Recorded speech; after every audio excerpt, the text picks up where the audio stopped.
வணக்கம். என் பேர் இன்னும் சாந்தம்.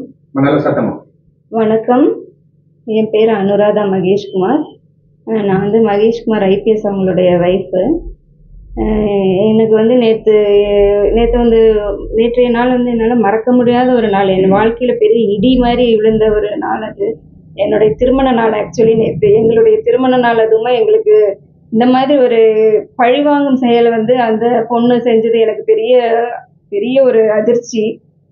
அதனால என் கணவருக்கு நைட்டு 12 மணிக்கு மேலே வந்து ஏதோ ஒரு இது மாதிரி எங்களை எழுப்பி அந்த சஸ்பென்ஷன் ஆர்டர் சர்வ் பண்ணதுங்கிறது இன்னுமே என்னால் ஏற்றுக்கொள்ளவே முடியல. எங்களுக்கு அது வந்து எவ்வளவு மன உளைச்சல். எங்களுடைய சின்சியரான ஒரு உழைப்புக்கு கிடைச்ச பெரிய அவமானம் இதுன்னு நான் நினைக்கிறேன். ஏன்னா அவர் அவ்வளோ எங்கே வேலை செஞ்சாலும் அங்கே தங்கமாக தான் வேலை செஞ்சுருக்காரு. இன்றைக்கும் யாரை கேட்டாலும் ஒரு தெய்வமேனு தான் கூப்பிடுவாங்க. அந்த அளவுக்கு தான் எல்லாருக்குமே அவர் நல்லது தான் செஞ்சுருக்கிறாரு. யார் முகம் தெரியாதவங்களுக்கு கூட அவ்வளோ உதவி தான் செஞ்சுருக்கிறாரு.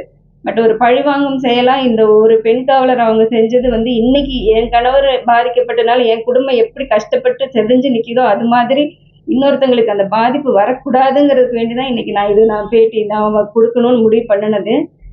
என்ன ப்ராப்ளம்னா இவங்க 2 பேரும் வந்து இப்போ அந்த பொண்ணு பாலியல் பலாத்காரம் பாலியல் துன்புறுத்தல் அப்படின்னு எல்லாம் சொல்கிறாங்க என் கணவர் மேலே. ஆனால் அந்த மாதிரி எதுவுமே இல்லை. அவங்க 2 பேருக்கும் ஆல்ரெடி ஒரு ரிலேஷன்ஷிப் இருந்துச்சு. எனக்கு அது தெரிஞ்சு நான் இடையில பலமுறை நான் அவங்க 2 பேரையும் நான் கண்டிச்சிருக்கேன். ஃபோனில் கெஞ்சி இருக்கேன் அந்த பொண்ணுக்கிட்ட. எத்தனையோ தடவை நீ இந்த மாதிரி செய்யாதம்மா, எனக்கும் ஒரு குடும்பம் இருக்குது, உனக்கும் ஒரு குடும்பம் இருக்குது, நீ தயவு செஞ்சு இந்த மாதிரி செய்யாதீங்க. ஒரு டிபார்ட்மெண்ட்டில் ஆல்ரெடி நானும் ஒர்க் பண்ணதுங்கிறனால எனக்கு அதனோட வேதனை தெரியும். ஒரு பெண் காவலருங்கிறப்ப எங்கள் அப்பாவும் போலீஸ் டிபார்ட்மெண்ட் தான், எங்கள் குடும்பமே போலீஸில் இருந்ததுங்கிறதுனால நாங்கள் அந்த மாதிரியெல்லாம் எப்படி அநீதி நடந்தால் நாங்கள் அது கண்டிப்பாக நான் எதிர்த்து தான் கேட்பேன், சப்போர்ட் பண்ண மாட்டேன். பட் இப்படி இருக்கிறப்ப அந்த பொண்ணு இந்த மாதிரி ஒரு தேவையில்லாமல் அவங்களுக்கு வந்து ஒரு ஹராஸ்மெண்ட்டுன்னு சொல்லிட்டாங்க. அது அவங்க 2 பேருக்குள்ளே ஒரு ரிலேஷன்ஷிப் இருந்துச்சு, அது எனக்கு தெரியும். அது நான் பலமுறை என் கணவரையும் நான் கண்டிச்சிருக்கேன், அவங்களையும் நான் கண்டிச்சிருக்கேன் 2 பேரையுமே. ஆனால் அது இன்னைக்கு இப்படி ஒரு பழிவாங்கும் செயலை என் திருமண நாள் அன்னைக்கே அது வந்து வேணும்னே அவங்க செஞ்சு எங்கள் குடும்பத்தை பிரிக்க பார்த்துருக்காங்க. அது அவங்க செஞ்சது ரொம்ப ரொம்ப தாங்க முடியாத வேதனையில எங்களுக்கு இருக்கு. அவங்க எதனால இப்போ அப்படி கம்ப்ளைண்ட் இவ்வளவு நாள் இல்லாம இப்போ எப்படி கம்ப்ளைண்ட் பண்றாங்க? இத்தனை நாளும் அவங்க அப்பப்போ காசு கேட்பாங்க, செய்வாங்க. இவரும் ஏதாவது எல்லாம் வாங்கி எல்லாம் கொடுத்துட்டு இருந்தாங்க. இப்போ அவங்களுக்கு ஒரு வீடு கட்டிட்டு இருக்காங்க மறைமலை நகர்ல. அதுக்கு வேண்டி ஒரு பெரிய அமௌண்ட்டை அவர்கிட்ட கேட்டு இப்போ த்ரெட்டன் பண்ண தொடங்கிட்டாங்க. அதனால தான் இப்போ இந்த பிரச்சனையே வந்திருக்கு. அவங்களுடைய வீடு கட்டிட்டு இருக்கிறது எல்லாத்துக்குமே இவர் வந்து அவங்க ஃப்ரெண்டு மூலமாக தான் சப்போர்ட் பண்ணி இன்டீரியர் டெக்கரேஷனுக்கு கொஞ்சம் கம்மி பண்ணி செஞ்சு கொடுக்கறதுக்கு எல்லாம் சப்போர்ட் பண்ணி சொல்லியிருந்தாரு. பட் இப்போ அந்த வீட்டை கட்டணுங்கிறப்ப நாங்கள் அந்த மாதிரி எல்லாம் இல்லை, அந்த மாதிரி சம்பாதிக்கிற ஆளுகள்லாம் இல்லை. நாங்கள் நேர்மையான அதிகாரிகள். எங்கள்கிட்ட அந்த மாதிரி 25 லட்சம்லாம் கேட்டால் நாங்கள் எங்கே போகிறது? அந்த மாதிரி அவங்க கேட்டு அதை த்ரெட்டன் பண்ணனால தான் இன்னைக்கு இப்படி ஒரு தவறாக என் கணவர் மேலே பாலியல் துன்புறுத்தல், செக்ஷுவல் ஹராஸ்மெண்ட் அப்படின்னு சொல்லியிருக்காங்க. அது வந்து உண்மைக்கு புறம்பானது. அவங்களுக்குள்ள 2 பேருக்குமே ரிலேஷன்ஷிப் அவங்களுக்குள்ள தெரிஞ்சே தான் 2 பேரும் பழகினாங்க, பேசிட்டு இருந்தாங்க. அப்போ பின்ன அது எப்படி பாலியல் பலாத்காரம், பாலியல் துன்புறுத்தல்னு அவங்க சொல்ல முடியும்? உங்களுக்கு தெரிஞ்சு அவங்க இல்லீகல் கான்டாக்ட்ல இருந்ததா சொல்றீங்க. எத்தனை வருஷமா அவங்க 2 பேருக்குள்ள அப்படி ஒரு இருந்தீங்க? கடந்த ஒரு வருஷமா இருக்கும். கடந்த ஒரு வருஷமா இருக்கும். இல்ல நான் புகார் இல்ல சார். எனக்கும் குடும்பம் தான் சார். எனக்கும் இப்போ பிள்ளை குட்டி இருக்கு. நான் வந்து அந்த குடும்பத்தை ஏன் கௌரவம், ஏன் மானம், அது எனக்கு ரொம்ப முக்கியம். அதனால நம்ம எவ்வளவோ அட்ஜஸ்ட் பண்ணி அணைச்சு போய் இல்ல சரியா போயிடும் தான் நம்ம பேசுவோம். இப்படி இது வரைக்கும் அவர் எந்த தப்பு இந்த மாதிரி செஞ்சதே இல்லை.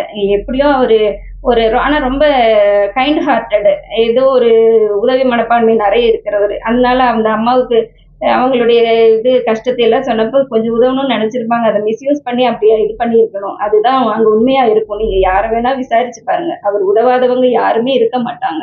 நீங்க உதவின்னு இதை கேட்டீங்கன்னா கண்டிப்பா அவர் உதவி செஞ்சிருப்பாரு. முகமே தெரியாதவங்களுக்கு கூட ஒரு ஃபோன் பண்ணி கேட்டா கூட உதவுறவர் தான் அவரு. நீங்க அவர் வேலை செஞ்ச எல்லா பக்கமுமே நீங்க விசாரிச்சு பாருங்க. இன்னைக்கு இப்படி ஒரு நிலைமை வந்திருக்கு அப்படின்னா அதுக்கு காரணம் ஒரு தவறான ஒரு முன்னுதாரணம் இந்த பொண்ணு செஞ்சது. அவங்க வந்து அவங்களுக்குள்ள இருக்கிற இதை மாத்திட்டு தவறா அவங்க வேலை செஞ்ச இடத்துல கையை பிடிச்சிருக்க மாதிரியோ காலை பிடிச்சிருக்க மாதிரியும் அவங்கள துரத்தி இது பண்ண மாதிரி அப்படியெல்லாம் எதுவுமே இல்லை. இதுக்கு உண்டான எவிடன்ஸும் இருக்குது. அப்போ அவங்க அந்த மாதிரி செய்யக்கூடாது. மனசாட்சிங்கிறது எல்லாருக்கும் வேணும். ஒருத்தங்களுடைய இதை வந்து இப்போ டிபார்ட்மெண்ட்ல வந்து 25 வருஷமா கஷ்டப்பட்டு வளர்த்து எடுத்த பேரை ஒரே நாள்ல எல்லாரும் முன்னாடியும் போட்டு செதைச்சிட்டு போறதுங்கிறது ரொம்ப ஈஸி. ஆனா அந்த பேரை வளர்த்து எடுத்துக்கிறதுக்கு எவ்வளவு கஷ்டப்பட்டிருப்போங்கிறது எங்களுக்கு மட்டும்தான் தெரியும். அந்த காக்கி சட்டைங்கிறது எவ்வளவு முக்கியம். காக்கி சட்டைங்கிறது ஆசை ஆசையா போட்டது. அதை வந்து அதை அந்த சட்டையை வந்து உருவி எடுக்கணும்னு நினைச்சு செஞ்சா அதை வந்து எங்களால ஏத்துக்கவே முடியாது. எங்க உயிரை வந்து அது பிச்சு எடுக்கிற மாதிரி அவ்வளவு ஆசையா போட்டுக்கிட்ட சட்டை அது. அவரும் சரி நானும் சரி எங்களுக்கு வந்து காக்கி சட்டை தான் எல்லாமே. காக்கி சட்டை மேலதான் காதல் வந்ததே. அப்படி இருக்கிறப்ப இப்படி ஒரு புகார் வந்து கொடுத்தது இன்னைக்கு வந்து அவங்க ரொம்ப பெரிய மன உளைச்சல். எங்க திருமண நாள் அன்னைக்கு வந்து இப்படி ஒரு இடியை வந்து எங்க தலையில போட்டிருக்கவே கூடாது. அவங்க அதுக்கு நான் அதை கரெக்டா விசாரிச்சு கரெக்டா நடவடிக்கை எடுக்கணும். அவசரப்பட்டு எந்த இதுவும் பண்ணி என் ஹஸ்பண்ட் பேரை வந்து ரொம்ப இது ஸ்பாயில் பண்ணக்கூடாதுங்கிறது என்னுடைய தாழ்மையான வேண்டுதல். தயவு செஞ்சு நீங்க வந்து தவறான இந்த இன்ஃபர்மேஷன்ஸ் எல்லாம் பரப்பாதீங்க. அதுதான் நான் உங்களை கேட்டுக்கிறேன். அவங்க எவ்வளவு அமௌண்ட் கேட்டாங்க, அது எவ்வளவு நாளா கேட்டுட்டு இருக்காங்க மேடம்? இப்ப ஃபைனலா நம்ம கொடுக்க மாட்டோம்னு சொன்னதுனாலதான் இந்த த்ரெட்டன் இந்த மாதிரி பண்றாங்களா? ஆமாங்க சார், ஆமா. ஏன்னா அவங்க ஒரு 25 lakh வீடு கட்டுறதுக்கு எவ்வளவு காசு தேவைப்படுமோ அதை கேட்டுக்கிட்டே தான் இருப்பாங்க. ஒரு ஹையர் அஃபீஷியல் கூட நம்ம எதுக்கு அவங்க எல்லாம் பழகுறாங்க, அவங்களுக்கு ஒரு ஆதாயம் இருக்குதுங்கிறதுனால தானே பழகுறாங்க. அப்ப பின்ன காசு இது அது ஏதோ ஒன்று கொடுக்கும் கிடைக்கும், இல்லை ஒரு கேட்ட இடத்துக்கு மாத்தி கொடுப்பாங்க அப்படின்ட்டு தான் அவங்க எல்லாம் பழகுறது. நான் அதனால அதை பத்தி ரொம்ப பேசுறதுக்கு இல்லை. திருமணம் ஆயிடுச்சா அந்த புகார் கொடுக்குற பொண்ணுக்கு? அத பத்தி எவ்வளவு எதுவுமே தெரியும் சொல்றாங்களா அந்த பொண்ணு? எனக்கு தெரியுங்கிறது என்னன்னா, அவங்களுக்கு வந்து ஒரு திருமணம் நடந்திருக்கு, கணவர் இல்லைங்கிறது மாதிரி. உங்களுக்கு எப்படி சார் ஃபுல்லா இன்ஃபர்மேஷன் தெரியும்? அவங்களுக்கு தெரிஞ்சது என்னன்னா நைட்ல அடிக்கடி கால்ஸ் வரும். இல்ல ஒரு வருஷம் ஏன்னா இல்ல சார், அதான் நான் சொல்றேன். ஒரு வருஷம் ஏன்னா இப்ப இது தெரிஞ்ச உடனே காலையில தான் தெரிய வருது. ஐ மீன் இந்த மாதிரி ஒரு குற்றச்சாட்டு ஏற்பட்டிருக்கேன். என்ன இடின்னா, இந்த பொண்ணு நல்லா பேசிட்டு இருந்த பொண்ணு அவர்கிட்ட பேசியிருக்கேன், நான் கண்டிச்சிருக்கேன் அந்த பொண்ணை. இந்த மாதிரி எப்படி முரண்பாடா எப்படி இந்த மாதிரி வந்திருக்கிறதுன்னு தான் ஒரு இடி. ஏன்னா அந்த பொண்ணு வந்து நடுராத்துல சார் அந்த பொண்ணு எங்கே ஊருக்கு போனாலும் சாருக்கு வந்து டிக்கெட் வாங்கி கொடுக்கறது. ஒரு ஹையர் அஃபீஷியல்ஸ் என்னால ஹெல்ப் பண்ண முடியும். ஒரு கோவிலுக்கு போனா ஒரு ஃப்ரீ டிக்கெட் இதுக்கு, அதுக்கப்புறம் எங்கேயாவது ரெசார்ட் போனா தங்குறதுக்கு, இதெல்லாம் அப்படியே வந்துட்டு இருக்கு சார் அந்த பொண்ணுக்கு. அந்த பொண்ணுக்கு ஆமா, அதுதான் சொல்றேன். அது தப்புன்னு நான் சொல்றேன் சார். ஒரு காவல் சார், ஒரு ஹையர் அஃபீஷியல் சார், ஒரு ஹையர் அஃபீஷியல் அது தப்புன்னு சொல்லல சார். கீழே இருக்கிறவங்களுக்கு ஹெல்ப் பண்றது எல்லாம் கரெக்ட் தான். இது எப்போ வந்து இந்த மாதிரி மாறுதுன்னா மேடம்க்கு தெரிய வருது. ஒரு மேடம் எப்போ ஒரு 2-3 மாசம் இருக்குமா இருக்கு, ஒரு 3-4 மாசமே இருக்கு. ஆமா, நான் சொல்லிக்கிட்டே தான் இருக்கேன். நான் எப்பவுமே அவங்களுக்கும் சொல்றேன், அந்த பொண்ணுக்கும் சொல்றேன். அதுக்கப்புறம் அவங்களுக்குள்ள இது இல்ல இருக்காது. இஷ்யூ வருதுன்னு நான் சொல்றேன் மேம். எனக்கு தெரிஞ்சது நான் சொல்லிடுறேன். எப்போ இஷ்யூ வருதுன்னா, அவங்க வீடை வந்து மரபல நகர்ல கட்டிட்டு இருக்காங்க. இப்ப நான் இதை ஏன் சொல்றேன்னா, இந்த டிக்கெட் வாங்கி கொடுக்கறதுலாம் ஏன் சொல்றேன்னா, அதுல இருந்து அப்படியே ஆரம்பிச்சிருக்கேன் சார். எனக்கு கொஞ்சம் வெளில போகணும் சார், டிக்கெட் வாங்கி கொடுங்க. IPL டிக்கெட்ஸ் வாங்கி கொடுத்துருக்காங்க. YMCAல ஒரு ஏதோ கான்சர்ட், இதுக்கெல்லாம் வந்து சரி நம்ம கீழே இருக்கிறவங்க வந்து கேக்குறாங்கன்னு சொல்லிட்டு இவங்களுக்கு மட்டும் கிடையாது, எல்லாருக்குமே பண்ணுறது தான். அதுக்கப்புறம் அப்படியே கொஞ்சம் கொஞ்சமா கேட்க வந்து எங்க வந்து நிக்குதுன்னா, நான் வந்து மரபல நகர்ல வந்து வீடு கட்டிட்டு இருக்கேன், அதுக்கு வந்து நீங்க பணம் கொடுங்க அப்படின்னுட்டு. அப்ப இவர் என்ன சொல்றாரு, பணம் எல்லாம் கொடுக்க முடியாதுமா, அந்த அளவுக்கு எனக்கு வசதி கிடையாது. 25 லட்சம் கேட்டிருக்காங்க, எனக்கு அந்த அளவுக்கு வசதி கிடையாது. இவருக்கு தெரிஞ்ச ஒரு இன்டீரியர் இருக்காரு, ஈஸ்ட் தாம்பரம்ல ஒரு இன்டீரியர் இருக்காங்க, அவங்களுக்கு வந்து ரெஃபர் பண்ணி, சார் இந்த பொண்ணு வந்து எங்க கீழே தான் ஒர்க் பண்றாங்க, ஆக்சுவலி அது வந்து ரெஃபரன்ஸ் கொடுக்குறாரு, கம்மியா பண்ணி தர வரமா, என்னால வந்து 25 லட்சம் கொடுக்க முடியாது, ஆனா உனக்காக கம்மியா பண்ணி கொடுப்பாருன்னு சொல்லி இது அதுக்கான ப்ரூஃபும் இருக்கு. அப்போ என்ன பண்றாங்கன்னா, 25 லட்சம் கேட்டு கொடுக்க முடியாதுன்னு சொன்ன அப்புறமா தான் கடந்த 7ஆம் தேதி, அதாவது வெள்ளிக்கிழமை, இந்த பிரச்சனை வந்து ஆரம்பிக்குது. இவங்க வந்து அப்படியே பிளாக்மெயில் பண்றாங்க, நீ இல்ல நீங்க கொடுத்துதான் ஆகணும், உங்களை நம்பிதான் நான் அது வீடு கட்டவே ஆரம்பிச்சேன். நம்ம வந்து இவரு சொல்ற, நான் நீ எதுக்கு என்ன நம்பி நீ வீடு கட்டுற, நான் என்ன உனக்கு நான் உனக்கு தாலி கட்டியிருக்கேனா, இல்ல எதுக்கு நான் உனக்கு கொடுக்கணும் அப்படின்னும் போது, இப்ப நீங்க கொடுக்கலன்னா நான் உங்க மேல வந்து புகார் கொடுப்பேன் அப்படிங்கறதுதான் ஸ்டார்ட் ஆயிருக்கு. ஆதாரம் இருக்கு சார், நீங்க கொஸ்டின் கேட்ட முடியுங்க நான் சொல்றேன். இவங்க 2 பேருக்கும் ஒரு இல்லீகல் அஃபேர் இருக்குங்கிறது ஃபர்ஸ்ட் உங்களுக்கு எப்படி தெரிய வந்தது மேடம்? எப்படி உங்களுக்கு தெரிஞ்சது? போன் ரொம்ப நேரம் பேசிட்டு இருந்தாரு அவர். அந்த மாதிரி எல்லாம் யார்கிட்டயும் பேச மாட்டாரு. அப்ப போன் பேசுறப்போ என்ன யார்கிட்ட இவ்வளவு நேரம் பேசுறீங்க அப்படின்னு சொல்லிட்டு நம்ம எதாச்சும் எடுத்து டயல் பண்றப்போ இந்த பொண்ணு பேசினாங்க. அப்படிதான் நான் உடனே ஏன்பா இப்படி செய்றீங்க, உங்களுக்கும் குடும்பம் இருக்குல்ல அப்படின்னு நான் கண்டிச்சேன். அதுக்கப்புறம் 2வது தடவை எவ்வளவோ கெஞ்சியும் கேட்டிருக்கேன். நம்ம யாரையும் மிரட்டுற ஆளுங்க இல்லை, அதனால நான் வந்து சாஃப்டாவே தான் பேசினேன். ஏன்னா நம்மளும் ஒரு பெண், அவங்களும் ஒரு பெண்ணுங்கிற முறையில நம்ம முதல்ல பொறுமையா சொல்லி பார்ப்போம் அப்படின்னு தான் நான் ட்ரை பண்ணேன். இதுக்கு வந்து அதிகாரிகள் லெவல்ல இருக்காங்க ஹஸ்பண்ட், அவங்க வந்து கீழ் லெவல்ல தான் இருக்காங்க. அப்படின்னா காவல்துறை பாரபட்சமா, அதிகாரி பாரபட்சமா அவங்களுக்கு எதிராக நீங்க நடவடிக்கை தான் நினைக்கிறீங்களா? சார் இது செக்ஷுவல் ஹராஸ்மெண்ட்ங்கிறது அதிகாரி கீழ்நிலை இதெல்லாம் பார்க்க வேண்டாம் சார். செக்ஷுவல் ஹராஸ்மெண்ட்ங்கிறது வேற. இது இப்ப டாபிக்கே வந்து மாத்தி விடுறாங்க. மியூச்சுவலா இவங்க 2 பேரும் கன்சர்னோட செய்யறது வேற, செக்ஷுவல் ஹராஸ்மெண்ட் வேற. இதுக்கு வந்து ஹையர் அபிஷியலா இருக்கணும், லோவர் இவங்க இருக்கணும்ன்றது மேலதான் விசாரிச்சிருப்பாங்க. இப்ப அவங்களுக்கு வந்து தெரிஞ்சிருக்கலாம், இது அவங்க விசாரிக்கும் போதே இந்த மாதிரி தெரிஞ்சிருக்கலாம். நேத்து தானே சார் கம்ப்ளைண்ட் இது பண்ணிருக்காங்க. எதுக்கு கம்ப்ளைண்ட், என்ன கம்ப்ளைண்ட்னா இன்னும் இப்ப வரைக்கும் எனக்கு யாரு எப்படி எங்க கொடுத்தாங்க எதுவுமே எனக்கு தெரியலையே சார். யார கேட்டாலுமே ஆக்சுவலி என்ன கம்ப்ளைண்ட் என்ன ஏதுன்னு எங்களுக்கு தெரியல. இல்ல நியூஸ்ல வந்த இத பொறுத்துதான் எங்களுக்கு தெரியுமே தவிர்த்து இப்ப வரைக்கும் எந்த ஒரு இன்ஃபர்மேஷனும் வரவே இல்லை. இதுக்கு முன்னாடி அவங்களுக்குள்ள ஏதாவது பண பரிமாற்றம் இருந்திருக்கா மேடம் உங்களுக்கு தெரிஞ்சு?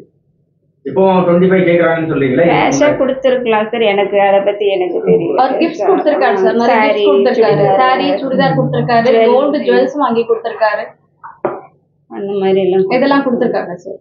இப்போ வந்து புகாரு நீங்க சொல்றது எப்படி பாத்தீங்கன்னா 25 லட்சம் கடந்த வாரம் தான் கேட்டுருக்கான்னு சொல்றீங்க. ஒரு வாரத்திலேயே அறிக்கை பண்ணி சஸ்பெண்ட் பண்ற அளவுக்கு எப்படி செல்வாக்கு இருக்குன்னு? இல்ல அதுதான் எங்களுக்குமே புரியல. இந்த இந்த இந்த இன்டர்வியூ கூட இந்த ஒரு மீடியா இது கூட எதுக்குன்னா அதுதான் எங்களுக்கு புரியல. இதை மக்களுக்கு தெரியப்படுத்தணுன்றதுக்காக தான் நாங்க சொல்றோம். ஏன்னா ஒரு அட் அ டைம் நடுவில் வந்து ஒரு சம்மன் சர்வ் பண்றாங்க, சஸ்பெண்ட்னு சொல்றாங்க. என்ன ஒரு அறிக்கையுமே எங்களுக்கு தெரியப்படுத்தல, என்ன புகார்னு எங்களுக்கு தெரியல. அதுக்காக தான் மக்கள்கிட்ட சொல்லணுன்றதுக்காக தான் இந்த மீடியா பிரஸ் மீட். இதெல்லாம் ஒரு சாதாரண போலீஸை சஸ்பெண்ட் பண்றதுக்கு அவர் ஃபார்மாலிட்டி, ஒரு ஐபிஎஸ் எப்படி உடனே ஆதரவு எப்படி பண்ணுவாங்க? அததான் சார் நாங்களும் கேட்கிறோம். எங்ககிட்ட ஆதாரம் இருக்கு சார். 7ஆம் தேதி இல்ல பல முறை அந்த பொண்ணு சார் கூட சென்றதுக்கான ஆதாரம் எங்கள்கிட்ட இருக்கு. அது வந்து இப்போ வந்து டிபார்ட்மெண்ட் ஆக்ஷன் எடுக்கும் போது அவங்களே நிறைய தெரிஞ்சுப்பாங்க சார். நாங்க கொடுக்கணுங்கிற அவசியமே கிடையாது. ஏன்னா போலீஸே கண்டிப்பா சைபர் கிரைம்ல கொடுத்தா எல்லாமே தெரிஞ்சிட போகுது. ஸோ சிடிஆர் ரிப்போர்ட் இருக்கு, அதுக்கப்புறம் அவங்க போயிட்டு வந்த சிசிடிவி ஃபுட்டேஜஸ் இருக்கு, பண பரிமாற்றம் இருக்கு, எல்லாமே இருக்கு சார். அவங்க எங்க ஒர்க் பண்ணிட்டு இருக்காங்க? எங்க அது நமக்கு சொல்ல முடியாதுல்ல. ஒர்க் பண்றதுலயே பண்றாங்களா வெளியே? இல்ல அங்கதான் இருக்காங்க. அப்புறம் அவரு ஆபீஸர் கூப்பிட்ட போய் தானே மேடம் ஆகணும். இது தப்பான இது இல்லையா? புரியல. டியூட்டிக்கு கூப்பிடுற வண்டியில போதே வண்டியில போறது வேற, ரூம்ல போறது வேற இல்ல சார். எந்த ரூம் போனாங்க? இருக்கு சார், ஃபுட்டேஜ் இருக்கு சார். அதுக்காக தான் உங்களை கூப்பிட்டதுக்கு சார். மேம் இப்போ வந்து அவங்க கம்ப்ளைண்ட் கொடுத்துருக்காங்க.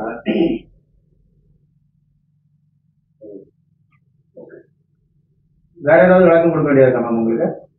இப்போதைக்கு இவ்வளவுதான், வேற ஒன்றும். இப்போ அவங்க வந்து சார் வந்து இந்த சஸ்பெண்ட் ஆச்சுல, அதுக்கப்புறம் வந்து என்கிட்ட அவங்ககிட்ட விசாரிச்சாங்களாமா? இத மாதிரி விசாரிச்சு 2 தரப்பு கேட்டு எடுத்தாங்க. இல்ல இப்ப வரைக்கும் விசாரணை எதுவுமே நடக்கல சார்.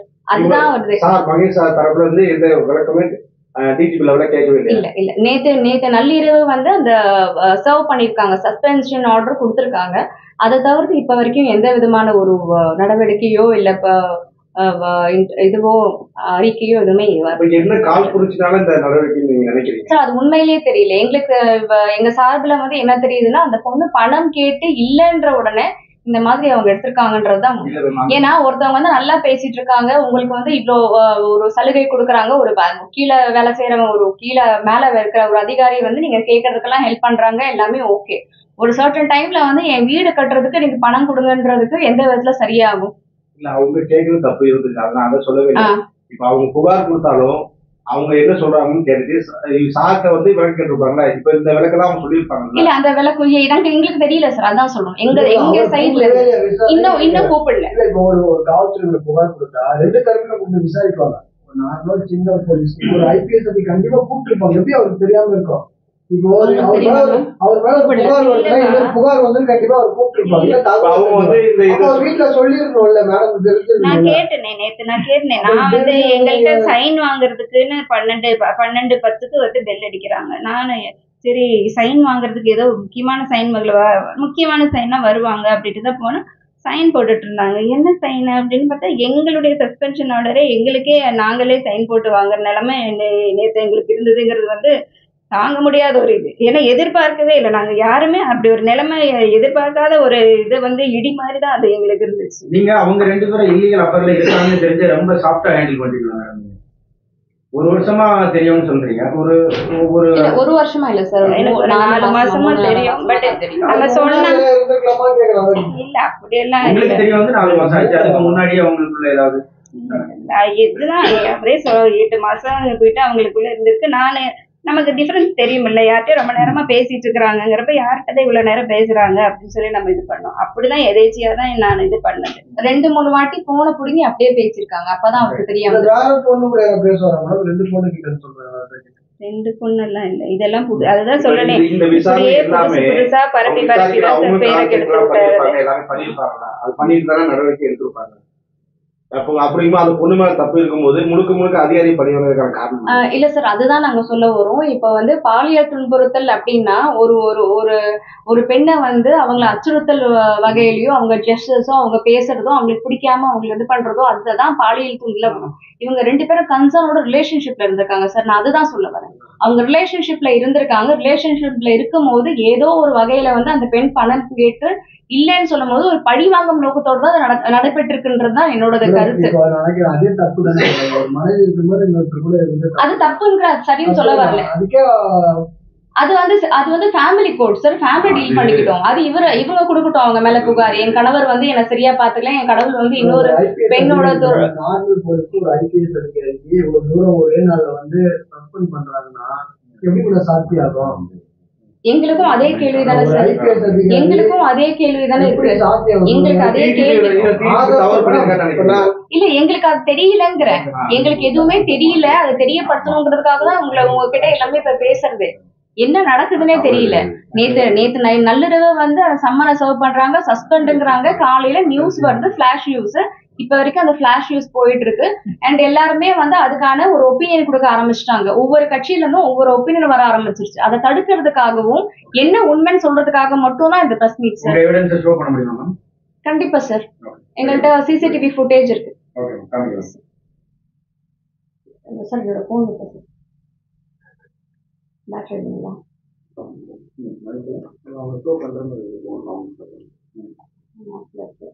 சார், சிபிஎம் யார்கிட்டயா இருக்கா சார்? நீங்க கொடுத்துறீங்க. அப்புறம் எப்படி அந்த பெண்ணுக்கு ஆதரவா சஸ்பெண்ட் பண்ணாங்க? அது நீங்க தான் சொல்லுங்க. இல்ல உண்மையிலே தெரியல சார். இது வந்து நாங்க சும்மா இது பண்றதுக்காக கூப்பிடல. இவங்களுக்கு இல்ல மேலதிகாரிக்கு ஏதாவது நான் தான் சொல்றேன் சார், கம்ப்ளைண்ட் இல்ல கம்ப்ளைண்டே தெரியல சார். என்ன இப்போ எதுவுமே தெரியாம, ஏன்னா அவங்க அந்த பெண் காவலர் வந்து அவங்க ரிலேஷன்ஷிப்ல இருக்காங்களா சொல்லியிருக்காங்களான்னு கூட எங்களுக்கு தெரியாது சார். இது கடவுள் மேல சத்தியமா எங்களுக்கு தெரியாது. ஆனா நாங்க சொல்றது உண்மை. அந்த பொண்ணு சொல்லியிருக்காங்களா இல்லைன்னு எங்களுக்கு தெரியாது. பட் நாங்க வந்து சொல்றது உண்மையதான் சொல்றோம். ஏன்னா அவங்க ஏன் இதை சொல்றாங்கன்னா, ஏன்னா பல முறை அவங்க கண்டிச்சிருக்காங்க, அவங்க கணவரையும் கண்டிச்சிருக்காங்க, அந்த பொண்ணுகிட்டயும் வந்து போன்ல பேசியிருக்காங்க. போலீஸ் 2 பேருமே கேட்பாங்கல்ல, அந்த பொண்ணுக்கு விசாரிக்கிற மாதிரி சாணிக்கு விசாரிச்சிருப்பாங்களா? நீங்க விசாரணை நடத்தவே இல்லைங்கிறீங்களா? அதான் கேட்கிறேன். எப்படி இப்ப வரைக்கும் விசாரணை நடத்தல சார். விசாரணை நடத்தாம ஒரு தரப்பா திரும்ப சஸ்பெண்ட் பண்ணிருக்காங்க. அது எந்த விதத்துல எனக்கும் தெரியல. காவல்துறை நடத்தல இல்ல மேம், அது உங்களுக்கு தெரியல. இப்போ ஒரு காவல்துறை மேல புகார் கொடுக்குறாங்க, சஸ்பெண்ட் பண்ணா கூட போலீஸ் வெளியே சொல்றது இல்ல. இப்போ ஒரு ஐபிஎஸ் உடனே வெளியிடுறாங்க. அது என்ன காசு போடுறது, என்ன நடக்குது அதுதான் கேட்கறேன். ஒரு பொண்ணு மனசு யாரும் பண்ண முடியுமா? அதுதான் உங்களுக்கு கேட்கறாங்க. எனக்குமே தெரியல சார். உடனே வந்து விசாகா கமிட்டிய வச்சிருக்காங்க. அந்த அளவுக்கு போனதுனாலதான் எங்களுக்குமே வந்து இது என்ன டக்குன்னு நடக்குது. எங்களுக்குமே அதேதான் சார். இப்போ ஃபர்ஸ்ட் வந்து ஒரு சஸ்பென்ஷன் வருது, சஸ்பெண்டும் அதுக்கப்புறம் ஒரு விசாரணை நடக்கணும். விசாரணை நடச்சப்போ ஒரு டிசிப்ளினரி கமிஷன் எடுக்கணும். அதுக்கப்புறமா வந்து அது கோர்ட்டுக்கு போகணுமா இல்லையா, அது செகண்டரி. அதெல்லாம் இல்லாம சஸ்பெண்ட் ஆன உடனே வந்து விசாகா கமிட்டி வைக்கிறாங்க. விசாகா கமிட்டி எப்ப வைப்பாங்கன்னா, when it is proved that she has been sexually harassed எப்போ ஒரு பெண் பாலியல் வன்பொருள்னா அவங்களோட கன்சர்ன் இல்லாம நடக்கிறது தானே sir. Workplace sexual harassment workplace ஆக்ட்ல கொடுத்திருந்தா கூட இவங்க கன்சர்ன்ல நடந்திருக்கு, இவங்க ரிலேஷன்ஷிப்ல இருக்காங்கன்னு சுப்ரீம் கோர்ட்ல கூட இப்ப வந்திருக்கு. ஒரு கன்சர்ன் இல்லாம இருக்கிறத நீங்க எப்படி இது பண்ண முடியும்? கன்சர்ன் இருக்கிற ஒரு ரிலேஷன்ஷிப்ப வந்து எப்படி நீங்க வந்து ஒரு பாலியல் துன்புறுத்தல் எப்படி நீங்க சொல்ல முடியுங்கிற? ஆமா, அதான் உண்மை சார், அதான் உண்மை. அப்படி ஒருத்தவங்க வந்து ஒரு ஐபிஎஸ் ஆபீசர்ஸ் கூட பல முறை ஹோட்டல் ரூமில் போகிறதுக்கு என்ன காரணமா இருக்க முடியும்? ஏன்னா 2 பேரும் ஒரே ஆபீஸ்ல ஒர்க் பண்றாங்க. சாருக்கு ஒரு கேபின் இருக்கு. அப்படியே ஏதாவது பேசினா கூட, நீ தனியா பேசணும்னா கூட அங்க உட்காந்து பேசலாம். உனக்கு ஏதாவது ரொம்ப கஷ்டம் இருக்குது இல்ல தனியா என்னை வந்து இவ்வளவு கொடுமைப்படுத்துறாங்க, வேற ஏதோ பிரச்சனை இருக்குன்னு நீங்க உட்காந்து அங்க உட்காந்து பேசலாமே. அப்ப ஒரு கூப்பிட்டுருக்காருன்றது இருக்கட்டும் சார். ஒரு ஐபிஎஸ் ஆபீசர் கூப்பிடுறாங்க, நீங்க ஏன் போறீங்க? கையை பிடிச்சு கூட்டிட்டு போறாங்களா? பா நீ என் கூட வந்து ஆகணும், உங்களை வள்ளு கட்டாயமா கூட்டிட்டு போறாங்களா? நீங்க ஏன் ரூமுக்கு போனீங்க? எதுக்கு கூட்டு போனீங்க? இல்ல பிளாக்மெயில் பண்ற அளவுக்கு நீங்க சின்ன குழந்தையா? எனக்கு தெரிஞ்சு அவங்களுக்கு 37-38 வயசு இருக்கும்னு நினைக்கிறேன். எதுக்கு நீங்க ரூமுக்கு போறீங்க? பல முறை ரூமுக்கு ஏன் போறீங்க அவர் கூட? சார் மிரட்டி போறவங்களா கம்ப்ளைண்ட் கொடுத்திருப்பாங்க. இல்ல சார் நான் கேக்குறேன், இல்ல எனக்கு என்னன்னா சார் இத வந்து இல்ல சார் இல்ல தயவு செஞ்சு இத மக்கள் கிட்ட போய் தயவு செஞ்சு இத காமிங்க, சொல்லுங்க. என்னன்னா ஒரு பெண்ணுக்கு வந்து பாலியல் துன்புறுத்தல் கொடுத்தாரு அப்படின்னு கொடுக்குற அளவுக்கு தைரியம் இருக்கிற ஒரு பொண்ணுக்கு என்ன வந்து ரூமுக்கு கூப்பிடுறாருன்னு சொல்றதுக்கு தைரியம் இருக்காதுன்னு நீங்க நினைக்கிறீங்களா? கிடையவே கிடையாது. என்னன்னு சார் என்னன்னு சார் அங்க அவங்க நடந்த விசாரணையில சொல்றாங்க, ஆதார் கொடுத்துருக்கலாம், இப்படி டார்ச்சர் பண்ணாரு கொடுத்துருக்கலாம்ல அப்படின்னு கேக்குறேன் சார். ஒரு நடவடிக்கை எடுக்கிறாங்கன்னா எனக்கு கொடுத்துருப்பாங்க சார். டார்ச்சர் பண்றதுலாம் எப்படி சார்? ஒரு செக்ஷுவல் டார்ச்சர்ங்கிறது வந்து உங்களுக்கு நான் சொல்லி சார் எங்களுக்கு இதுதான் ஆதங்கம். ஒரு கண்மூடித்தனமா IPS officer and he is from scheduled caste ma'am. Scheduled caste sir is from scheduled caste. Please இதை சொல்லுங்க. அவர் வந்து ஷெட்யூல் காஸ்ட், ஒரு ஐபிஎஸ் அதிகாரி. அவர் வந்து ஒரு நல்ல ஒரு இது நடைமுறையில தான் இருக்காரு. எனக்கு தெரியல சார், அது நீங்க தான் சார் சொல்லணும். ஒரு ஜாதி ரீதியா ஒரு காவல்துறையிலயும் இருக்கான்றதே எங்களுக்கு தெரியல. ஏன்னா இந்த அளவுக்கு ஒரு காழ்ப்புணர்ச்சியா ஒரே நாள் ஒரே நைட்ல வந்து இந்த அளவுக்கு பண்ணக்கூடியதுக்கான என்ன காரணம்? அதிகாரிகள் வந்து தவறு நடவடிக்கை எடுத்தான்னு சொல்றீங்களா? இல்ல சார் அதிகாரிகளா எனக்கு தெரியல சார். அந்த பெண் வந்து எதுக்கு போய் பண்றாங்கன்னு எனக்கு தெரியல சார். சார் அதிகாரிகள் வந்து அவங்களுக்கு பண்ணணும்னு வச்சுக்கோங்களேன், நான் வந்து போலீஸ் அபிஷியல் அவங்க பண்ணணும் நிறைய காரணம் இருந்திருக்கும் சார். வேற ஏதாவது காரணத்தை கூட பண்ணிருப்பாங்க. ஒரு பொண்ணை வச்சுதான் பண்ணுங்கிற அவசியம் கிடையாது. இது முழுக்க முழுக்க அந்த பெண்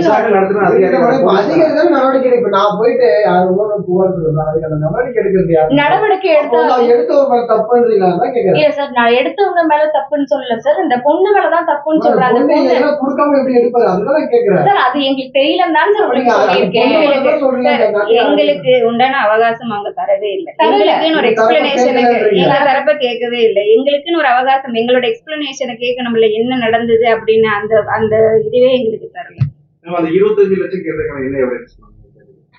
சார் அது வந்து அவங்க கேட்டது போனது எல்லாமே இருக்கு சார். கேட்டதுக்கான என்னன்னா வாய்மொழியமா தான் கேட்டிருக்காங்க, அதுக்கு எந்த ஆதாரமும் கிடையாது. பட் இவர் வந்து பல முறை வந்து அந்த டிக்கெட்ஸ் வாங்கி கொடுக்கறது, கிஃப்ட்ஸ் கொடுக்கறது, ஜுவல்ஸ் டிம்கி வாங்கி கொடுத்துருக்காரு, மோதிரம் வாங்கி கொடுத்துருக்காரு, நிறைய ஜுவல்ஸ் எல்லாம் வாங்கி கொடுத்துருக்காரு. இந்த பரிமாற்றமும் நிறைய ஆயிருக்கு. அந்த அடிக்கடி வந்து 5, 10 அப்படின்னு தான் கேட்டுட்டு இருந்திருக்காங்க. அது உண்மை. ஒரு 5000 கொடுங்க சார், 10,000 கொடுங்க சார், எனக்கு யாருமே கிடையாது. இல்ல சார் காசா தான் கொடுத்துருக்காரு, கேஷா தான் கொடுத்துருக்காரு. அதுக்கப்புறமா வந்து இவங்க வீடு கட்டுறதுக்கு அதுக்கான ஒரு ப்ரூஃப் எங்கள்கிட்ட இருக்கு சார். வீடு கட்டுறதுக்கு வந்து காசு கேட்கறாங்க. காசு கேட்கும் போது ஈஸ்ட் தாம்பரம்ல இருக்க ஒரு இன்டீரியர் டிசைனர் அவங்கள்ட்ட அந்த பெண்மணி பேசியிருக்காங்க. அந்த இது எங்கள்கிட்ட கேட்டாங்க. அதனாலதான் கொடுக்கலனாலதான் அந்த புகாரே கொடுத்துருக்கா சொல்றீங்க. அந்த 25 லட்சம் கேட்டதுக்கான எவிடன்ஸ் அந்த எவிடன்ஸ் இல்ல சார். பட் எங்கள்கிட்ட அந்த சிசிடிவி ஃபுட்டேஜ் இருக்கு சார். அவங்க வந்து எனக்கு தெரிஞ்சு 7ஆம் தேதி கடந்த வெள்ளிக்கிழமை அப்படின்ற மாதிரி சொல்லியிருக்காங்க. வெள்ளிக்கிழமை சார் கூட தான் ரூம்ல போயிருக்காங்க. போயிட்டு வந்துட்டு அங்க அன்னைக்குதான், ஏன்னா எங்க கொடுத்த தரப்பு தகவல் அதை வச்சுதான் நானும் பேசுறேன். ஏன்னா எனக்கு கொடுத்த தகவல் படி என் கட்சிக்காரங்களை என்ன பண்ணாங்கன்னு நான் கேட்கணும் இல்லையா சார். நான் கொடுக்குறேன் சார். Hotel sir. டி நகர் சார். டி நகர் ஹோட்டல்ல அந்த பேர் 3G ஹோட்டலா மேம்? 3G ஸ்டார் ஹோட்டலா? நான் எழுதி வச்சிருக்கேன் சார். நான் நீங்க சொல்றீங்க லைவ்ல போய் நீங்க அத சொல்லல, நீங்க பாக்குற எழுதிட்டீங்கன்றீங்களா? இந்த ஃபுட்டேஜ் ஆன் பண்ணி காட்டுங்க. எஸ் சார் ஆன் பண்றேன்.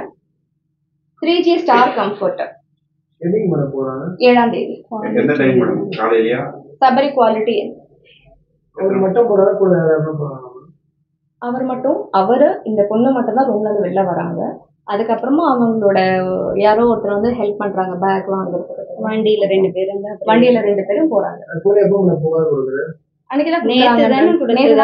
எனக்கு தெரிஞ்சு எப்ப கொடுத்ததுன்னு இல்ல எங்களுக்கு தெரியல சார். இது வந்து விசாரணை. ஏன்னா நேத்து நள்ளிரவு கொடுக்குறாங்கன்னா அதுக்கு முன்னாடி விசாரணை நடந்திருக்கும் இல்லைங்களா?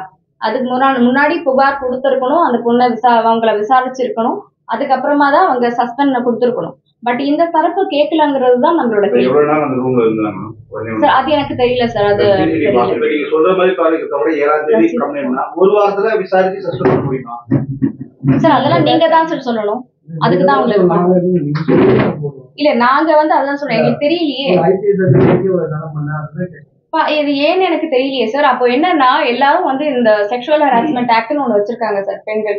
இப்ப நான் உங்கள்ட்ட பேசிட்டு இருக்கேன்னு வச்சுக்கோங்க, நீங்க 2 பேரும் என்கிட்ட பேசிட்டு இருக்கீங்க, நான் உங்களை வந்து ஏதாவது சார் எனக்கு இந்த ஃபேவர் பண்ணுங்க அப்படின்னு, இல்ல முடியாதம்மா இவங்களால இந்த அளவுக்கு தான் ஹெல்ப் பண்ண முடியும், இதுக்கு மேல எனக்கு கேட்காதுன்னு சொல்லும் போது அப்ப நான் வெளியில போயிட்டு சார் இவங்க வந்து என்ன வந்து தப்பான முறையில பாக்குறாரு, பாடி ஷேமிங் பண்றாரு, அதுவே வந்து செக்ஷுவல் வந்து ஐபிஎஸ் அதிகாரிக்கு தமிழ்நாட்டுல சரியான சட்டம் இல்லைன்னா அன்றாட பொதுமக்களுக்கு எப்படி நீங்க கிடைக்கும் சார்? இது நீங்க பாலிடிக்ஸா கொண்டு போவாதீங்க சார்.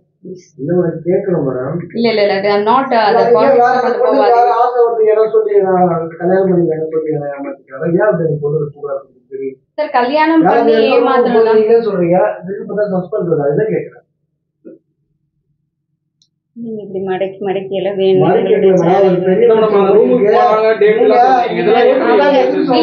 போனாங்கன்னா எதுக்கு வேண்டி சொல்றேன்னா அவங்க மியூச்சுவலா 2 பேருமே ஒத்துக்கிட்டு தான் அவங்க போறாங்க வராங்க, அவங்க ஒரு இடத்துக்கு போறாங்க வராங்க. மத்தபடி நம்ம கம்பல் பண்ணி கூட்டிட்டு போகலைங்கிறதுக்கு வேண்டிதான் நாங்க சொல்றோமே தவிர நீங்க சொல்ற மாதிரி எல்லாம் அதை வந்து ரொம்ப இது மாதிரி எல்லாம் இப்படி எல்லாம் தயவு செஞ்சு கேட்காதீங்க பொது மேடையில.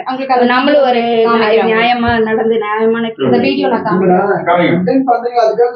இல்ல இல்ல அது பிரச்சனை இப்படி எல்லாம் இல்ல. ஃபேக்ட் என்னன்னு உங்களுக்கு ஏன்னா இது நான் வந்து ரொம்ப மன்றாடி ஒரே நிமிஷம் சார், நான் மன்றாடி என்ன கேட்டுக்கிறேன்னா 2 தரப்பு கேட்டுட்டு அதுக்கப்புறமா எதுவா இருந்தாலும் முடிவெடுங்க. ஏன்னா இப்போ வந்து எதுவுமே தெரியாம எல்லாரும் வந்து ஒண்ணு பேச ஆரம்பிச்சிடுறாங்க, கட்சி ரீதியா பேசுறாங்க. அதுக்கப்புறம் வந்து மக்கள் கருத்துக்கள் வந்து தவறா மீன்ஸ் அவங்களுக்கு தெரியறது இல்லை. என்ன ஒரு பட்சமா கேட்டுட்டு ஒரு தவறான கருத்துக்கள் வந்து பரவுது.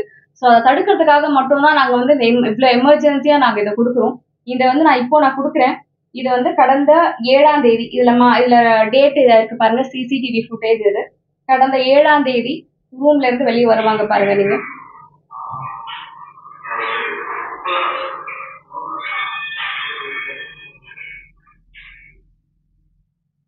ஃபர்ஸ்ட் வரும்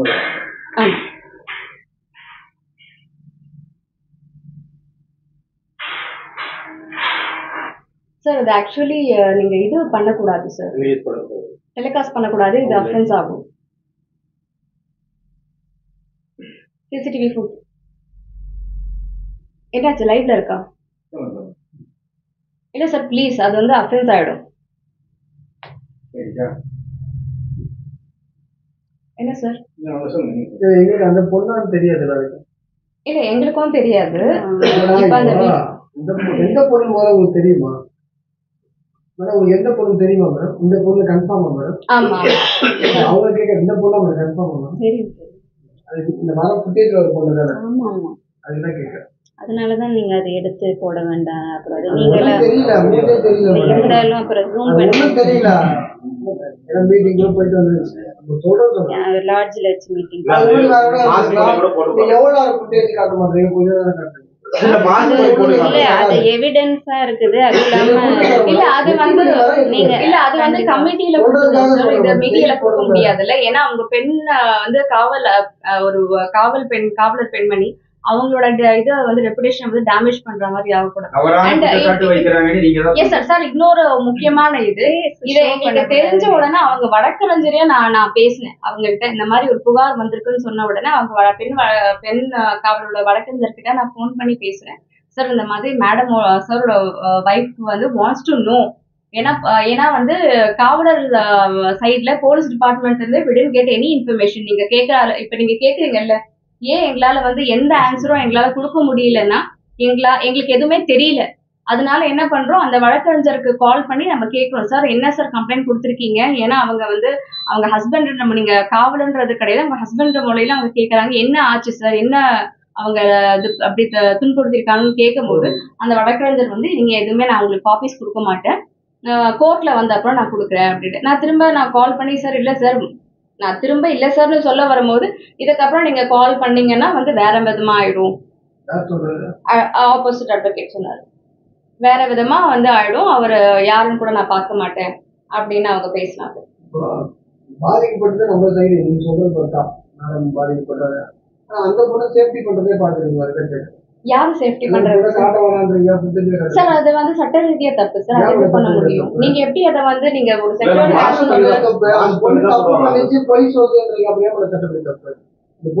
சார் நீங்க ஃபேஸ் காமிக்க கூடாதுன்னு சொல்றேன். சிசிடிவி காமிச்சிருக்க. இப்ப நீங்க நான் சிசிடிவி வேண்டாம்னு சொன்னா நான் காமிச்சிருக்க மாட்டேனே. இப்ப நான் ஏன் பட் இன்னும் இப்ப வரைக்கும் வந்து பெண் காவலர் தானே சொல்றாங்க நியூஸ்ல. நீங்க ஏன் நேம் சொல்லல? உங்களுக்கு தெரிஞ்சிருக்கோமே, ஏன் நேம் சொல்லல? இந்நேரம் இது எல்லாருக்கும் தெரியும் சார். எல்லாருக்குமே தெரியும். ஐடென்டிஃபிகேஷன் பண்றது நீங்க தானே மேம்? ஐடென்டிஃபிகேஷன் உங்களுக்கு தெரியும். இல்ல சார், எங்களுக்கு வந்து இது என்னன்னா உண்மை தெரியணும்ன்றதை தவிர்த்து அவங்களை அசிங்கப்படுத்தணும்ன்றது எங்க நோக்கம் கிடையாது. அது மட்டும் தயவு செஞ்சு நீங்க புரிஞ்சுக்கோங்க. அவங்கள வந்து ஏன்னா இவங்க வந்து பாதிக்கப்பட்டிருக்காங்க. உங்களுடைய கிளியர் குற்றச்சாட்டு அவங்க இல்லீகல் அஃபேர்ல இருக்காங்க, பிளஸ் அவங்க இந்த காசு கேக்குறாங்க, நாங்க கொடுக்கலங்கிறதுனால இப்படி கம்ப்ளைண்ட் கொடுக்குறாங்கிறது உங்களுடைய குற்றச்சாட்டு. இதை தீவிர விசாரிக்கணும்னு சொல்றீங்க. ஆமா, எங்களுக்கு என்ன எந்த புகார் கொடுத்திருக்காங்க, எந்த விதமான புகார்ன்ற இது வரைக்கும் எங்களுக்கு எதுவுமே தெரியல. ஆனா அந்த சஸ்பென்ஷன் ஆர்டர்ல செக்ஷுவல் ஹராஸ்மெண்ட்னு போட்டிருந்தது. அந்த ஒரு இதுக்காக மட்டும் தான் நாங்க பேசுறோம். செக்ஷுவல் ஹராஸ்மெண்ட் போட்டிருக்காங்க, அது செக்ஷுவல் ஹராஸ்மெண்ட்ல வராது. ஏன்னா அந்த பொண்ணோட கன்சர்ன்ல தான் நடந்திருக்கு. They both were in relationship. And இவங்களே வந்து மேடம் பல முறை அவங்கள வந்து கெஞ்சி இருக்காங்க, கண்டிச்சு கூட கிடையாது, கெஞ்சி இருக்காங்க. அம்மா எனக்கும் ஒரு குடும்பம் இருக்கு, எனக்கு ஒரு பையன் இருக்கான், அவங்க வந்து ஒரு படிச்சு முடிச்சுட்டான், கல்யாணம் ஆகுற பையன் இருக்கா, தயவு செஞ்சு இது மாதிரி பண்ணாதீங்க, என் குடும்பத்துக்குள்ள வராதீங்க அப்படின்னு கெஞ்சி இருக்காங்க. சார் கிட்டயும் கெஞ்சி இருக்காங்க. அதில் இது நடந்து ஒரு 3 மாசம் இருக்கும் சார். 3 மாசத்துக்குள்ள இப்போ அந்த வீடு இதுவுமே வந்து யார் சொன்னதுன்னா அந்த இன்டீரியர் டிசைன் நான் சொல்ல இல்லைங்களா, யாரோ ஹெல்ப், அப்போ அவங்க கிட்டயும் வந்து அந்த பொண்ணு சொல்லியிருக்கு. என்ன சார் சார் இப்ப வரைக்கும் எதுவுமே சொல்லல. அதுதான் உங்களுக்கே தெரியும் என்ன மனநிலையில இருப்பாங்க. அவரு சுக்குனாரா உடஞ்சிருக்காரு. ஐபிஎஸ் குடும்பத்துக்கு ஒரு வழக்கு போட அவங்க ஐபிஎஸ் குடும்பம் கேட்டாலே போலீஸ் சொல்ல மாட்டாங்க. சாதாரண மக்களுக்கு நாம எப்படி இருக்கும் சொல்லுங்க. நீங்க தான் கேட்கணும். நீங்க தான் எங்களுக்கு நியாயம் வாங்கி கொடுக்கணுங்கிற சார். சார் அப்படி கிடையாது சார். ஒரு சாதாரண மக்கள் கேக்குறதுனா என்ன புகாருன்னு ஒண்ணு இருக்கு, என்ன புகாரு, என்ன கேக்குறாங்கன்றது ஒண்ணு இருக்கு. இப்ப ஒரு சென்சிட்டிவ் மேட்டர்ல ஒரு செக்ஷுவல் ஹராஸ்மெண்ட்ங்கிற போது காவல் அதிகாரிகள் வந்து அதை வந்து ஒரு விதமானதான் டீல் பண்ணுவாங்க. எல்லாத்தையும் வந்து வெளிப்படையா சொல்ல மாட்டாங்க. பெண் பெயரோ இல்ல பெண்ணோட புகைப்படமும் வந்து எதுவுமே வெளிப்படையா கொடுக்க மாட்டாங்க. மேபி அது கூட ரீசனா இருக்கலாம். பட் எங்களுக்கு என்னன்னா நம்ம தரப்புல வந்து கேட்காமலே ஏதாவது ஒரு முடிவு எடுத்துருவாங்களோங்கிற ஒரு பயம் வந்துருச்சு எங்களுக்கு. ஏன்னா காலையில வந்து நள்ளிரவுல சஸ்பென்ஷன், காலையில நியூஸ் பிளாஷ் ஆகுது. அண்ட் இப்போ வந்து வேற நிறைய பொலிட்டீஷியன்ஸ் நிறைய தவறான செய்திகள் நிறைய பரப்புறாங்கப்பா. கண்ணு காது மூக்கு வச்ச மாதிரி இஷ்டத்துக்கு சொல்றாங்க. அதனாலதான் தாங்க முடியாம தான் இந்த நைட்டு டைம் ஆனாலும் பரவாயில்லன்னு சொல்லிட்டு நான் உங்களை எல்லாம் கூப்பிட்டேன். நீங்க அவங்க இதுக்கு முன்னாடி கிஃப்ட் ஜுவல்ஸ் எல்லாம் வாங்கி கொடுத்ததா சொன்னீங்க. அதுக்கு ஏதாவது அவங்களுக்கு தான் கொடுத்தாங்க அப்படிங்கிறதுக்கு ஏதாவது ப்ரூஃப் இருக்கா? இல்ல எதன் அடிப்படையில் நம்ம சொல்றோம்? அவரு அவங்களுக்கு கொடுத்ததா சொல்றாங்கல்ல, அது அவங்க சார் சொல்றாங்க. ஆமா, அது டைம் வரப்ப கொடுப்பாரு. இப்ப கரசுக்கு இல்ல டிடிபிக்கு என்ன கோரிக்கை? எங்களுக்கு நியாயமான தீர்ப்பு வேணும். ஏன்னா இது செக்ஷுவல் ஹராஸ்மெண்ட்னு வேற மாதிரி லைன்ல கொண்டு போய் வேற மாதிரி பழிவாங்கும் செயல்ல போய் இது நிறுத்தக்கூடாது. ஒரு நேர்மையான ஒரு சின்சியரா உழைக்கிற ஆபீசர் 24 மணி நேரம் வருஷத்துல 11 நாள் 12 நாள் லீவ் இருக்கிறது கூட ஒரு தடவை கூட அவர் எடுத்துக்கிட்டதே இல்லை. அப்படி வேலை செய்வாரு. நீங்க அவருக்கு கீழே சபார்டினேட்ஸ் யாரை வேணா நீங்க கேட்டுட்டு அதுக்கப்புறம் இந்த நியூஸை நீங்க போடுங்க. நீங்க ரெஃபர் பண்ணி பாருங்க அவர் எப்படி வேலை செய்வாரு, கீழே இருக்கிறவங்களை எப்படி நடத்துவாரு, எப்படி எவ்வளவு ஹெல்பிங் டெண்டன்சி இருக்குதுன்னு சொல்லிட்டு அதுக்கேற்ற மாதிரி நியாயமா போடுங்கன்னு தான் எங்க கோரிக்கை. அவசரப்பட்டு சும்மா செக்ஷுவல் ஹராஸ்மெண்ட்னு பேரை கெடுக்கிறது ஈஸிப்பா. ஆனா அந்த பேரை தக்க வச்சு சம்பாதிச்சு கொண்டு வர்றது எவ்வளவு கஷ்டம். எங்களோட 25 வருஷம் உழைப்ப டம்மான்னு தூக்கி போட்டு உடைக்கிறீங்க. அது தப்புன்னு தான் நான் சொல்றேன். செக்ஷுவல் ஹராஸ்மெண்ட்ங்கிற அந்த வேர்டை போட்டுட்டு மீடியாவுக்கு நீங்க மீடியால ஒவ்வொரு விஷயம் சொல்றீங்க. தெரியல உங்களுக்கு யார் சொன்னாங்க? அதனாலதான் நான் இப்ப சொல்றேன் அந்த செக்ஷுவல் ஹராஸ்மெண்ட்ங்கிற ஆங்கிள் நீங்க தயவு செஞ்சு போகாதீங்க. இது தவறான ஆங்கிள் போய் பழி வாங்கப்படுறோம் நாங்க. எங்களுக்கு நியாயமான கோரிக்கை கொடுங்க. என் ஹஸ்பண்டுக்கு ஒன்று அவங்களும் மியூச்சுவல் கன்சர்ன்ல அவங்க இருந்தாங்கங்கிறப்போ அதுல செக்ஷுவல் ஹராஸ்மெண்ட்டை கொண்டு வந்து உள்ள புகுத்தாதீங்க. இது ஒரு தவறான முன்னுதாரணமா போயிடும் நிறைய பேருக்கு. நிறைய பேர் இதை மிஸ்யூஸ் பண்ணிட்டு இதே மாதிரி பழிவாங்கும் செயல்ல ஆண்களை போட்டு பாடாப்படுத்துறாங்க. அப்படி ஒரு இது நடக்க கூடாதுங்கிறதுக்கு வேண்டிட்டு தான் நான் இன்னைக்கு இது சொல்றேன் உங்க முன்னாடி ஒரு கோரிக்கையா. உண்மையிலேயே இவ புகார் கொடுக்கணும்னா இவங்க தான் புகார் கொடுக்கணும். என் வாழ்க்கை இப்படி இருக்கு என்ன மாதிரி. அது வந்து ஒரு ஃபேமிலி. இது 4 மாசத்துக்கு முன்னாடி அது கொடுத்து கூட அவங்க விட்டுட்டாங்க. இப்ப எனக்கு என்னுடைய குடும்பம் என்னுடைய குழந்தை அதனால தானப்பா. உங்க நேம் மேடம்? என் பேர் அனுராதா மகேஷ்.